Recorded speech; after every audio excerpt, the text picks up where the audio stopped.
Assalamualaikum warahmatullahi wabarakatuh guys. Selamat datang di Biologi Ciamika,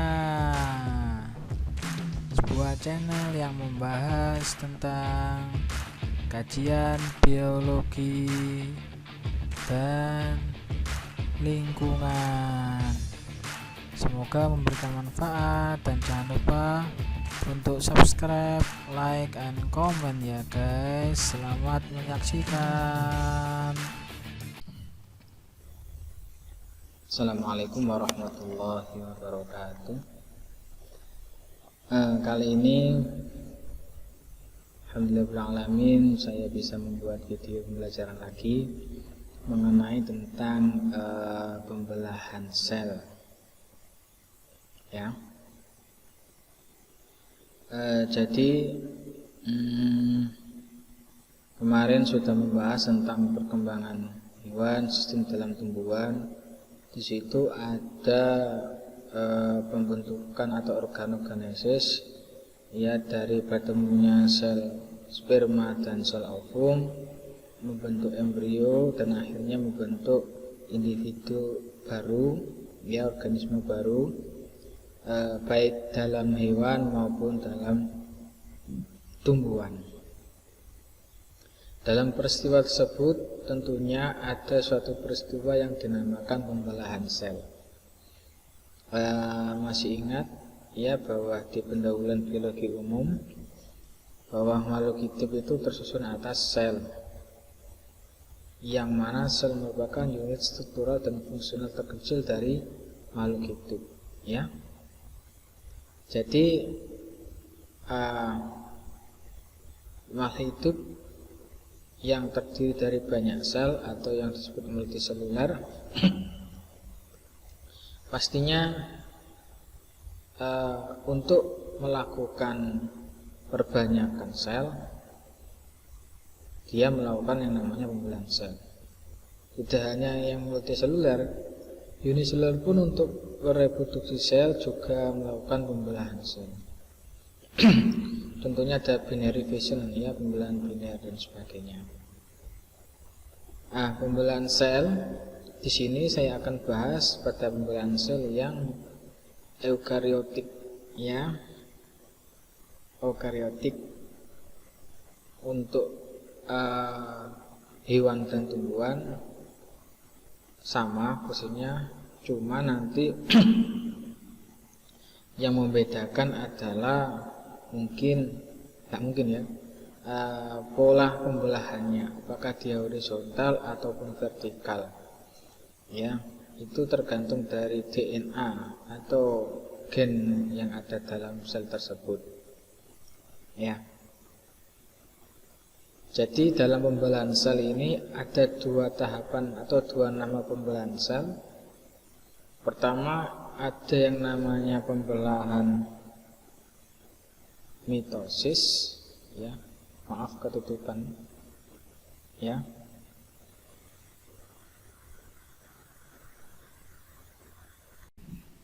Oke. Jadi yang pertama ada pembelahan mitosis dan yang kedua ada pembelahan meiosis. Kalau ditanya apa sih perbedaan mitosis dan meiosis, itu sebenarnya intinya pada pembagian jumlah kromosom. Apa sih kromosom? Kromosom itu barang berbentuk batang atau bengkok yang bisa bentuk warna. Sebenarnya kromosom merupakan cara pengepakan bahan genetik, yaitu DNA, DLC ribonukleik acid atau asam ribonukleat, di mana DNA merupakan di dalamnya ada gen ya. DNA itu bahan genetik yang tersusun atas nukleotida, di mana susunan nukleotida itu nantinya akan membentuk suatu susunan gen yang terdiri dari 3 kode genetik. Nah, ini apa Pak ya, bagi yang kelas biologi umum di jurusan biologi, nanti kalian akan mendapatkannya pada waktu kuliah genetika. Tapi untuk anak fisika, Davis ya, Davis fisika, ini hanya sekedar informasi, kalian bisa searching sendiri ya. Jadi gitu. Nah, kemudian panjang DNA ada yang mengatakan ya, DNA itu satu sel dalam DNA itu mampu menyimpan informasi yang lebih besar daripada ensiklopedia Britania di Inggris ya. Jadi itu ensiklopedia yang terbesar di Inggris ya, yang terdiri dari ribuan buku, ensiklopedia tak besar-besar itu ya. Itu masih kalah jauh muatannya daripada DNA. Ya, dia mengatakan bahwa kalau DNA itu diolor ya, jadi kromosom itu kalau sebenarnya kromosom kayak benang ya, benang yang dimempatkan itu, yang ditenun itu kalau diodali itu dari benang-benang halus panjang gitu ya. Jadi DNA itu panjangnya bisa 25 km dalam satu sel ya. Jadi sepanjang itu bagaimana Allah Subhanahu wa taala itu mengepak DNA agar bisa masuk ke dalam inti sel ya. Inti sel satu udah berapa mikron, inti sel berapa nano gitu ya, berapa mikron lagi lebih kecil, dan situ harus ada material genetik berupa DNA itu ya, sebagai cetakan organisme ini. Bagaimana bentuk organisme ini, bagaimana fisiologisnya, bagaimana biokimianya, itu ada settingannya di template DNA itu. Dan templatenya itu bagaimana mengepaknya, itu akan dibentuk, dipapatkan ya, DNA itu akan dipapatkan menjadi benang kromatin. Kromatin itu dipapatkan dengan bantuan beberapa protein seperti protein histon menjadi kromosom yang terkondensasi ya. Sebenarnya kromosom juga di dalamnya ada DNA-nya serta protein-protein lain untuk mengepak DNA itu. Nah, pada pembelahan mitosis dan meiosis cuma bedanya ada di pembagian jumlah kromosom. Kalau selain sel gamet itu jumlah kromosomnya 2N atau diploid, itu normalnya. Ada yang tidak normal, ada yang poliploid, triploid, ya tetraploid, ada tumbuhan tetraploid, buah besar sekali. Ada manusia yang triploid, ya XY itu sindrom, misalkan Down, ada yang satu ploid, ini banyak, ya itu penyakit kelainan gen, ya.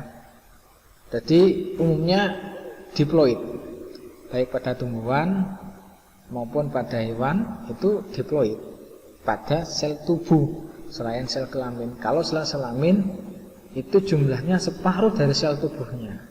Misalkan sel tubuhnya itu diploid ya 2 atau disebut dengan 2N, maka diploid ya, maka separuhnya berarti N. Kalau kromosom tubuhnya itu tetraploid ya 4N, maka sel kelaminnya 2N gitu ya. Seperti itu. Jadi pembagian kromosom. Nah, bagaimana bisa terbagi? Itu pada proses pembelahan baik mitosis maupun meiosis, ya. Dan kalau ditanya perbedaannya lagi, mitosis itu terjadi pada seluruh bagian sel. Meskipun sel kelamin itu awalnya terjadi pembelahan mitosis dahulu. Baru selain sel kelamin tidak akan pernah mengalami pembelahan meiosis.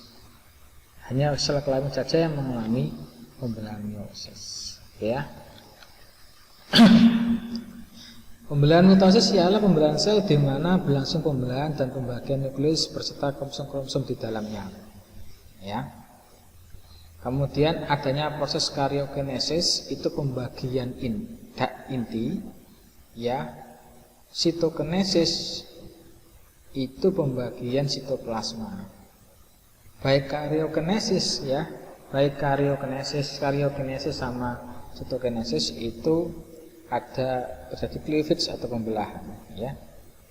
Jadi misalkan ini sel begitu ya, ini pembagian sitoplasma namanya sitokinesis ya, ini namanya karyokinesis ya. bagian inti. Jadi nanti pada akhirnya yang sama persis apanya jumlah kromosom. Ini daerah inti ya, ini inti gitu ya. Oke. Pak, terus kalau ditanya apakah pada sel prokaryotik tidak mengalami pembelahan, tetap mengalami pembelahan karena di sel pada prokaryotik tidak memiliki selubung inti, maka tidak kelihatan karyokinesisnya bagian intinya, tetapi semua kromosomnya tetap digandakan, gitu ya. Oke. Terbentuk sel anakan yang sama dengan induknya, itu hasil akhir dari mitosis ya. Ada beberapa fase ya. Ada beberapa fase pada pembelahan mitosis. Pertama, interfase. Ini merupakan stadium istirahat ya. Ciri-cirinya membran itu tidak tampak jelas. Ada tapi tidak tampak jelas. Kok bisa tahu ini bagian dari kalau kita melakukan pengamatan, kita akan tahu gitu ya. Sayangnya pada mata kuliah biologi umum tidak sampai ke situ partikelnya. Namun nanti kalau anak teknis biologi sendiri, anak biologi ketika kuliah genetika atau biologi sel, insya Allah akan dapat melakukan partikel pembelahan sel gitu ya. Nah, ciri lain lagi, inti sel nampak keruh, nampak benang-benang kromatin yang halus ya, dan interfase itu dibagi beberapa tahapan atau beberapa fase lagi. Pertama ada G1 atau fase gap, bukan gap ya, gap pertama, maaf saya tipe itu ya, gap pertama ya, berlangsung 12 sampai 24 jam. Tiap sel dari tiap spesies itu berbeda-beda, tidak ada pembelahan nukleus.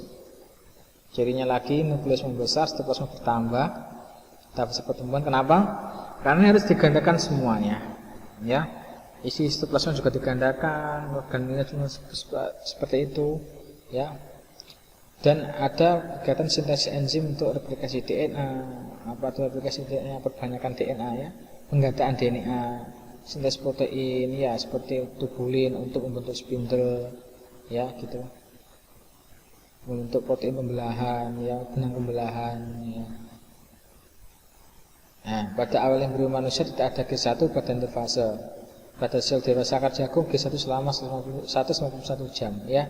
Kok ditanya Pak, kalau ditanya kenapa pada manusia tidak ada G1, ya karena setiap sel pada tiap spesies itu memiliki karakteristik sendiri-sendiri ya, sesuai dengan gennya. Jadi kenapa sebab kalau anak-anak kalian tanya kenapa G1 tidak ada, ya jangan itu ya. Jadi ya karena karakter sel itu berbeda-beda.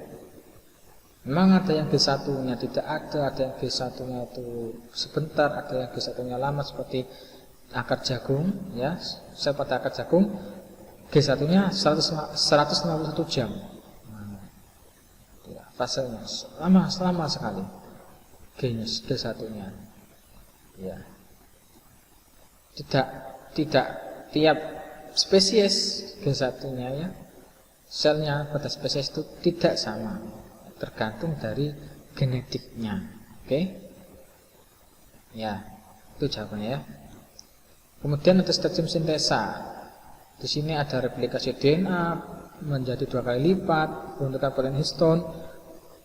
Kemudian pada akhir ini kromosom terdiri 2 kromatid atau sel kromatid. Jadi kromosom sudah digandakan pada fase sintesa ini.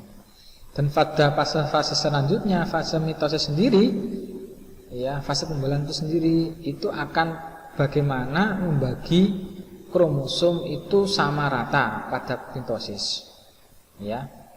Tadi kalau misalkan makhluk sel itu ya, kalau sel itu kromosomnya 2N ya, atau ini diploid ya, maka ketika fase stadium S ini akan menjadi 4N. Nah, tugas berikutnya bagaimana belahan itu membagi 4N ini menjadi 2N lagi. Itu mitosis. ya. Jadi dua kromosom diberikan dua-dua, ya, nanti membentuk sisir kromatid, ya, dua kromosom yang saling berpasangan. Nah, nanti akan dipisah. Oke. Itu fase G2 atau gap kedua, ya. DNA bertambah terus dengan protein kromosom, ya, kemudian ada membutuhkan RNA. Ya. Peran DNA, RNA nanti insya Allah kalau ada kesempatan lagi saya akan bahas sama itu DNA apa itu RNA, gitu ya, secara global saja. Oke. Nah, ini setiap fase ini tidak sama, ya. Ada yang G1-nya itu sebentar bahkan tidak sama, ya. Kemudian ini tadi, ya, ini merupakan fase yang paling dari pembelaan sel. Tapi pada fase mitosis sendiri, dari fase mitosis itu sangat sebentar. Ini fase interfase akan sangat lama. Kalau pada fase mitosisnya sendiri, pembelaan selnya sendiri, nanti akan cepat, ya. Dan apa sih fase-fase pada mitosis? Pertama ada profase. Interfase dulu ada 3 tahapan tadi, G1, S, G2, dan profase, ya. Profase. Nah, interfase tadi yang ini, ya. Yang ini interfase. Nah, membran intinya tidak begitu kelihatan, tapi intinya kelihatan, isinya itu kelihatan menebal, ya. Kemudian awal profase itu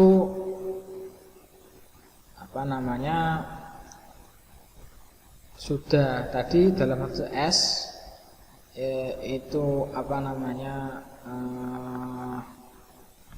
sudah digandakan, ya, sisi kromatidnya. Ini masih terlihat awal profase, kromosom masih terlihat di acak, ya. Kemudian pada pertengahan profase ini sudah terbentuk sentriol, kemudian nanti sentriolnya akan mengarahkan pembelahan. Ini akan menuju ke tengah-tengah bidang pembelahan, ya, sisi kromatid yang memuluk saking berpasangan, gitu, ya.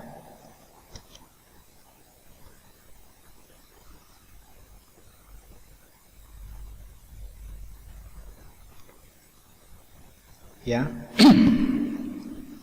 Jadi awal profase itu kelihatan kromosom ini memanjang dan menebal, ya. Kromosomnya memanjang dan menebal. Letaknya masih tidak beraturan, acak di seluruh bagian inti sel. Sudah ada sentriol. Kemudian pada pertengahan profase, ya, sisir kromatid tadi, ya, ini dan ini itu akan berpasangan yang dihubungkan oleh sentromer, ya, saling sentromer ini berhubungan. Kemudian nanti sentromer itu nanti akan melekat benang spindle ke sentriol ini. Ini profase, ya, dari sisir kromatid saling berpasangan, ya. Kemudian pada akhir profase, ya, sisir kromatid yang berpasangan tadi akan terletak di tengah-tengah bidang ekuator. Kemudian terbentuknya benang spindle yang nanti akan berikatan dengan disomernya kromosom ini, ya. Ini sentriol, ini benang spindle.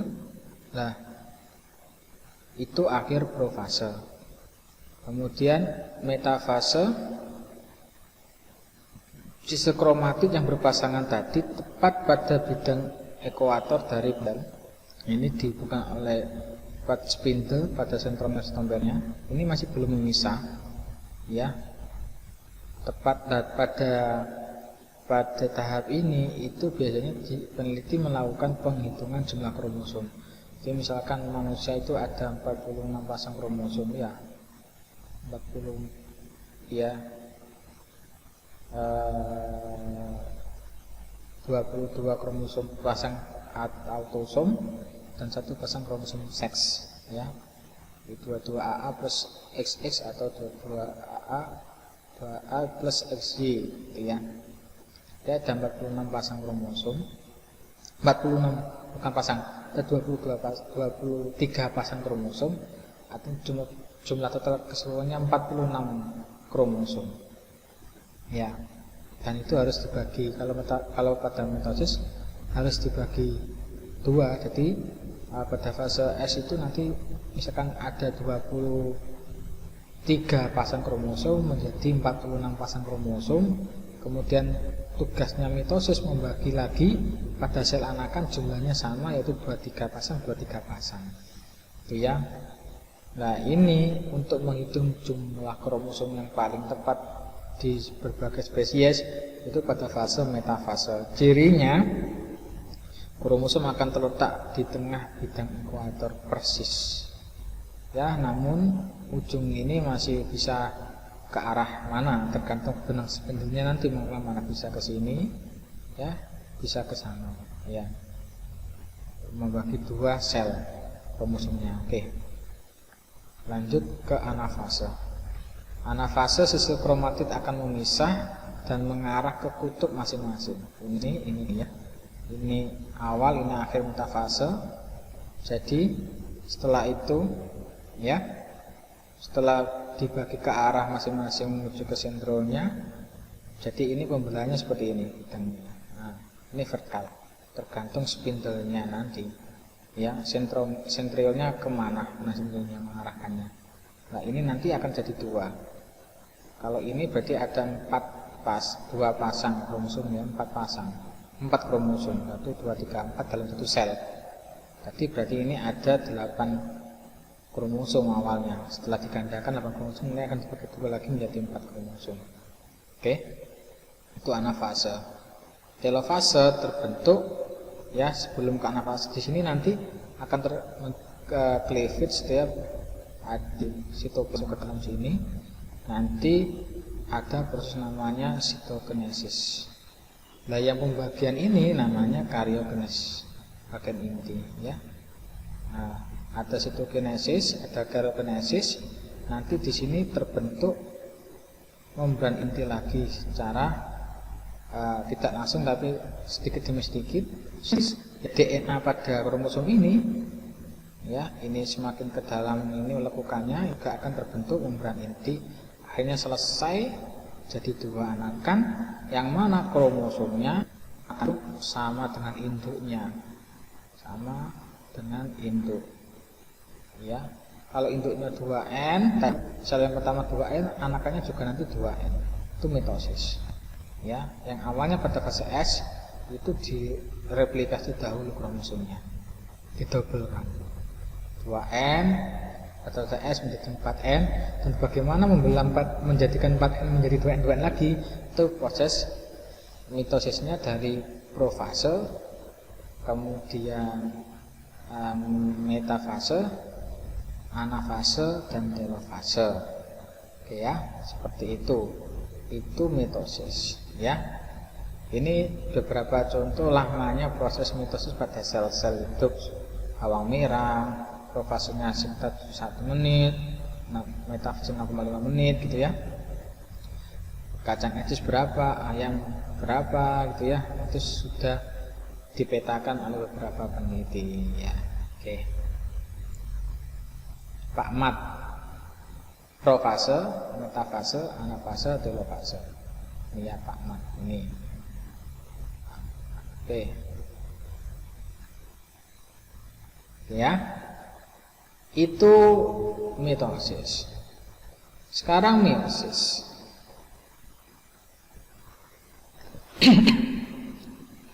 Ya,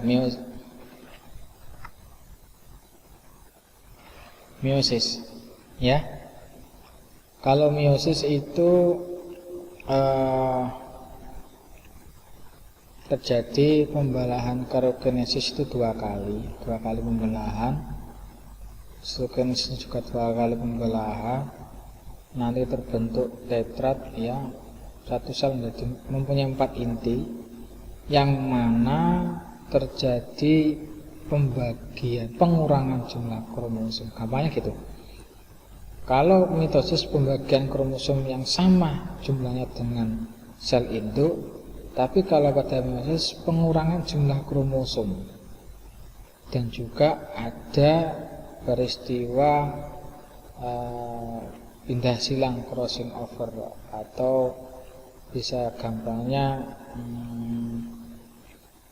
ya crossing over, pindah silang antar gen gitu ya, ada crossing overnya gitu.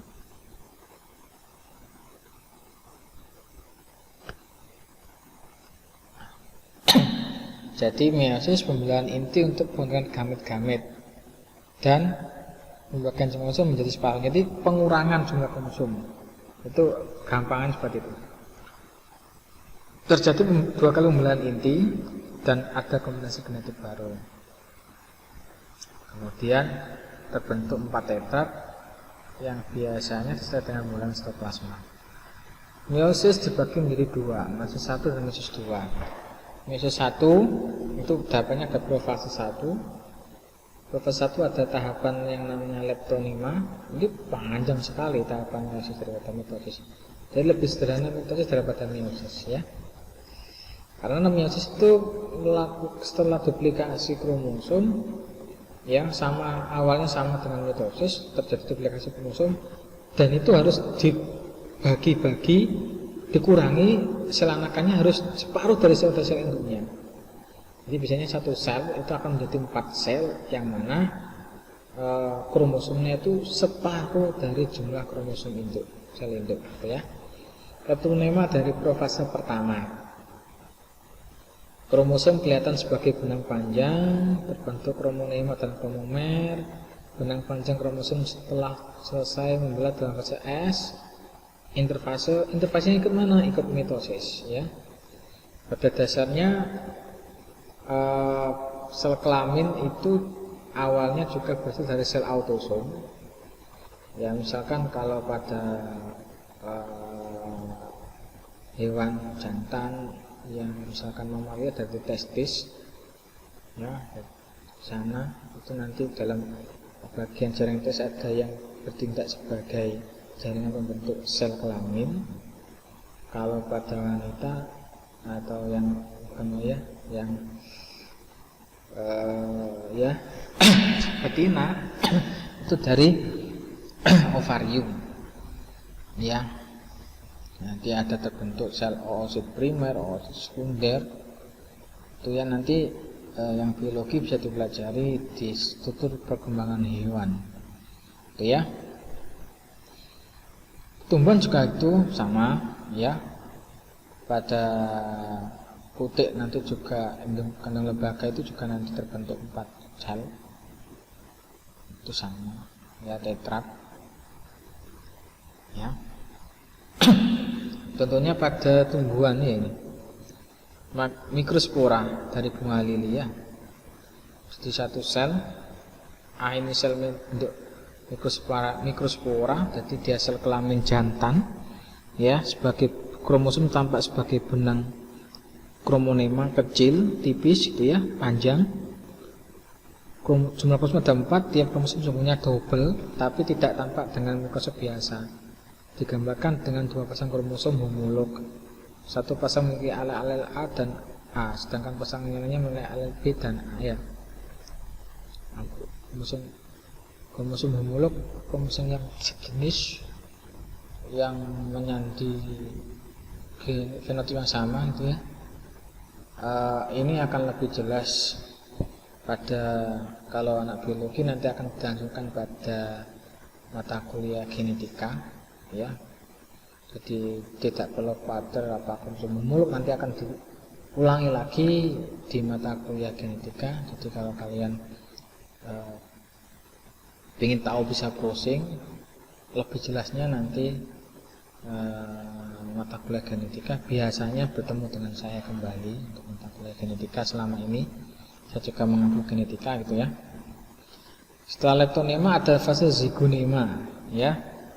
Kromosom homolog berpasangan sehingga pada heterozigotik akan berhadapan letaknya. Ini dibaca aja ya. Masih bingung tidak apa-apa, memang ini hanya sekelas informasi aja. Proses berpasangan kromosom homolog dinamakan sinaps ya. Jadi kromosom homolog itu akan berpasangan ya. Jadi pada zigonema kromosom homolog aktif mengadakan pasangan, gitu ya. Singkat-singkat aja ya, paginema. Ya, ini stadium paling lama dari fase 1. Ya.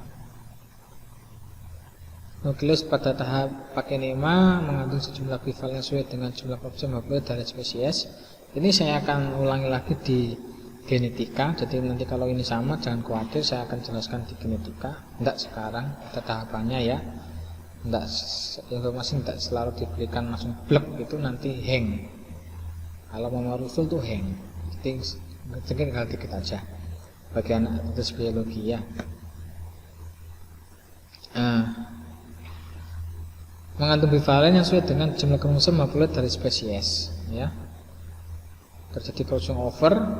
Kalau terjadi crossing over nanti akan terjadi ini letak ya, nanti akan pada tahapan ini akan terjadi crossing over. Kalau terjadi crossing over itu nanti akan terjadi kombinasi gen. Intinya seperti itu. Dan diplonema ya. Ini lanjutan dari crossing over ya. Ada terbentuk, ada yang paling penting intinya di sini terjadi penukaran gen secara resiprok gitu ya. Nah, apa itu crossing over? Proses penukaran sel kromatik tidak serupa pada kromosom homolog serta gen yang berkerangkai secara resiprok ya, disebut crossing over ya. Nah, adanya rekomendasi baru ini yang dihasilkan fase ini ya, fase diplonema. Nah, pada sambungan ini itu ada crossing over, jadi ada gen. Makanya ditanya kenapa anak dan orang tua itu tidak sama plek ya, karena gitu pada sel kelaminnya ada rekombinasi kemudian digabungkan dengan sel orang tuanya, jadi ya anak tidak sama persis atau persis banget dengan orang tuanya. Kadang bisa persis ibunya, kadang bisa persis ayahnya, kadang bisa persis kakek atau neneknya, kadang bisa persis omnya atau tantenya. Ya, bukan berarti main dengan om tante, enggak ya, enggak gitu, karena ada rekomendasi gen tadi ya. Nah ini, oke, ini gambar rekomendasi gennya, penukaran secara resiprok gitu ya. Ya, dan pada akhir ini, ya, nanti ya, ini gambar akhir fase mitosis, nanti akan pakai yang mana gen satu ini dengan sel ini sudah tidak sama persis ya, tidak 100% sama. Oke. Dan diakinesis itu stadium akhir fase 1 ya. Jadi baik ini untuk kromosom, penghitungan kromosom haploid karena bivalen telah terpisah lebar ya. Jadi nukleus ini ya, ini diakinesis. Masih nanti kalau digambarkan sel itu seperti ini ya, masih ini selnya ini satu sel nanti akan membelah ya, nanti bagian jumlah selnya ini tadi ada kromosom setelah mengalami resiprok ya. Ini masih 2 sel, nanti dilanjutkan ke meiosis 2, dari 2 sel ini akan terbentuk 4 sel, yang mana ini juga nanti akan terjadi pembagian pengurangan jumlah kromosom. Ini sudah dikurangi tadi kromosomnya ya. Kalau tadi misalkan kromosomnya hanya ada awalnya N itu ya, digandakan menjadi 4N, dibagi lagi menjadi N lagi, ini masih 2N, ini akan dibagi lagi menjadi NN gitu ya. Kemudian masuk ke tahap metafase 1 ya, meiosis pertama ya. Sama pada metafase itu kromosom menempati di tengah sel ya. Pada sentromer itu ada kromosom bivalen, kromosom yang homolog ya. Gambar seperti ini. Ini berletak pada ekuator pembelahan sel, itu sel. Ini mau membelah menjadi 2 sel, tetapi ada pengurangan jumlah kromosom.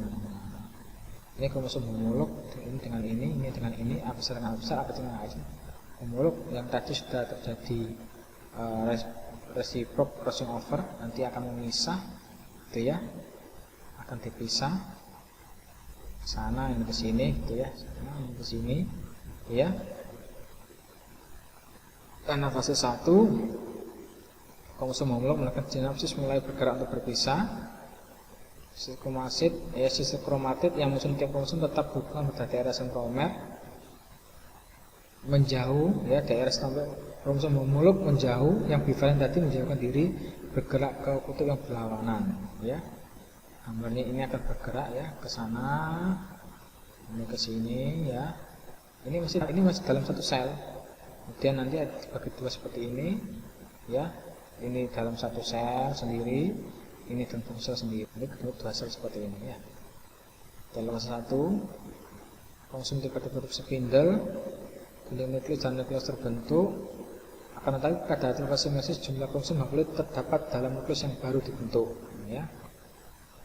Tiap nukleus mengandung 2 kromosom, masih 2 kromosom ya, masih ini ya.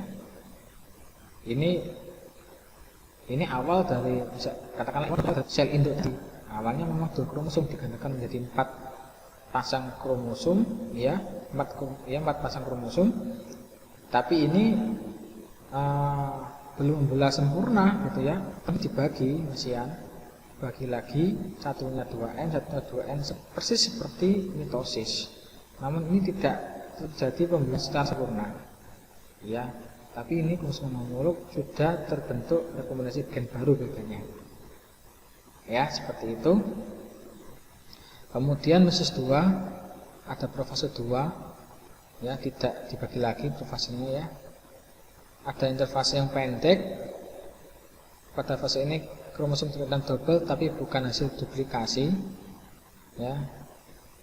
Kromosom kromatid pada fase ini tidak serupa karena sudah terjadi proses pendesilan tadi. Bertujuannya apa? Untuk memasang kromatid yang berbeda di tiap kromosomnya, menghasilkan reduksi yang sempurna. Contohnya metafase 2 sama ya. Kalau metafase itu kromosom terletak pada bidang ekuator ya. Nah, ini contohnya, ini metafase. Jadi ini selnya ini masih belum membelah sempurna ya. Jadi 2 pasang sisi kromosom yang homolog tadi itu nanti akan bergerak ke bidang ekuator ya. Bidang ekuator sini ya. Bidang ekuator sini ya. Ini sentriol ya. Sentromer. Sentriol di benang spindle gitu ya. Nah, nanti akan terjadi pengurangan. Jadi ini membelah. Jadi ada 1 sel, 2 sel, 3 sel, 4 sel. Dan ini seperti itu ya. Anafase 2 kromatid jelas. Kalau anafase kromatid akan bergerak ke ujung kutub. Kalau metafase kromosom atau kromatid itu berada di tengah bidang ekuator ya, terjadi jumlah kromosom. Nah, seperti ini. Jadi sudah mengarah ke bidang pembelahan sendiri. Nah, kemudian nanti akan dibagi lagi gitu ya. Bagiannya